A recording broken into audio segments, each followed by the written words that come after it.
श्याम बाबू, मैं बड़ी भाभी बोल रही हूँ। आनंद बहुत बीमार है। गांव के डॉक्टर को दिखाया तो उन्होंने कहा कि शहर में किसी बड़े डॉक्टर को दिखाओ। आप क्या कहते हैं श्याम बाबू? दूसरी तरफ से श्याम बाबू ने कहा, भाभी यह भी कोई पूछने की बात है। कल आनंद को लेकर यहाँ आ जाइए। बच्चों का सही समय पर इलाज जरूरी है। मैं रेखा को इस बारे में बता दूंगा। अभी वह बच्चों को स्कूल से लेने गई है। धन्यवाद श्याम बाबू। भाभी, आप ये धन्यवाद कहकर पराया मत बनाइए। जल्दी आ जाइए, श्याम ने कहा और फोन रख दिया। और रेखा को समझाना श्याम के लिए बहुत मुश्किल था, क्योंकि वह जानता था कि रेखा ने सिर्फ और सिर्फ भाभी का अपमान ही किया है। आज भी वह दिन याद है जब रेखा ने पहले ही दिन भाभी को नौकरानी कहकर संबोधित किया था। वह तो भाभी का बड़प्पन था जो उन्होंने रेखा की बातों का बुरा नहीं माना। आज भी वह भाभी को पसंद नहीं करती है। वह लोगों को उनके कपड़े, तौर तरीके, रहन सहन के हिसाब से उनका आंकलन करती है, ना कि उसके व्यवहार से। श्याम इसी सोच में डूबा था। तभी रेखा और बच्चे स्कूल से वापस आ गए। बच्चे श्याम से लिपटकर कहा, पापा आज हमने बहुत मज़े किए हैं। आज स्कूल में फुटबॉल कंपटीशन था। तभी रेखा ने कहा, चलो अब आओ पहले हैंड वॉश करके कपड़े चेंज कर लो।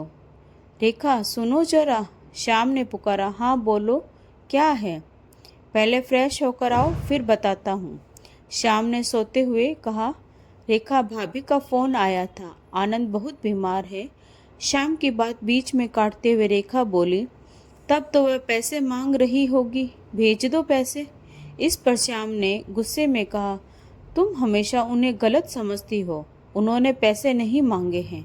डॉक्टर ने आनंद को बड़े अस्पताल में इलाज कराने के लिए कहा है। अच्छा, अब समझी। वह यहाँ आएगी इसलिए इतना घुमा फिरा कर बातें कर रहे थे। हाँ, और मैं चाहता हूँ कि तुम उनके साथ अच्छे से पेश आओ, समझी? रेखा बिना कुछ कहे वहाँ से चली गई और बच्चों के कमरे में जाकर सो गई। 2 दिन बाद भाभी आनंद को लेकर शहर आई। शाम उन्हें रेलवे स्टेशन से घर ले आया। रेखा ने उन्हें देखकर खुश होने का दिखावा किया। तभी भाभी ने पूछा, बच्चे कहाँ हैं? दिखाई नहीं दे रहे। बच्चे स्कूल गए हैं, रेखा ने बताया। रेखा ने उन्हें स्टोर रूम में ठहरा दिया। श्याम ने कहा, भाभी मैं आज डॉक्टर से अपॉइंटमेंट ले लूँगा। इतना कहकर वह ऑफिस के लिए निकल गया। शाम को श्याम बच्चों को लेकर आया। भाभी को देख प्रिया ने कहा, यह मेड सोफे पर क्यों बैठी है? श्याम ने प्रिया को डांटते हुए कहा, यह तुम्हारी बड़ी माँ है। तभी आगे बढ़कर रेखा ने कहा, बुरा मत मानिएगा भाभी, शायद इसने आपके कपड़ों को देखकर ऐसा कहा। भाभी स्थिति को सामान्य बनाते श्याम ने कहा, बेटा किसी इंसान का आंकलन उसके कपड़ों से नहीं होता, बल्कि उसके व्यवहार से होता है। चलो दोनों बड़ी माँ को नमस्ते करो। दोनों बच्चे ने उनके पैर छुए। भाभी ने उन्हें खूब आशीर्वाद दिया और अपने कमरे में से एक थैला लाई जिसमें घेवर और लड्डू थे। उन्होंने बच्चों को दिया। श्याम ने कहा, भाभी आज भी आपको मेरी पसंद का ख्याल है, इसे मुझे दे दीजिए। बच्चों को शायद ये पसंद ना आए, यह नूडल खाने वाले बच्चे हैं। तभी प्रिया ने एक घेवर लेकर खा लिया। उसने कहा, पापा यह तो बहुत टेस्टी है। मम्मा आप घेवर क्यों नहीं बनाती? रेखा मन ही मन आग बबूला हो गई।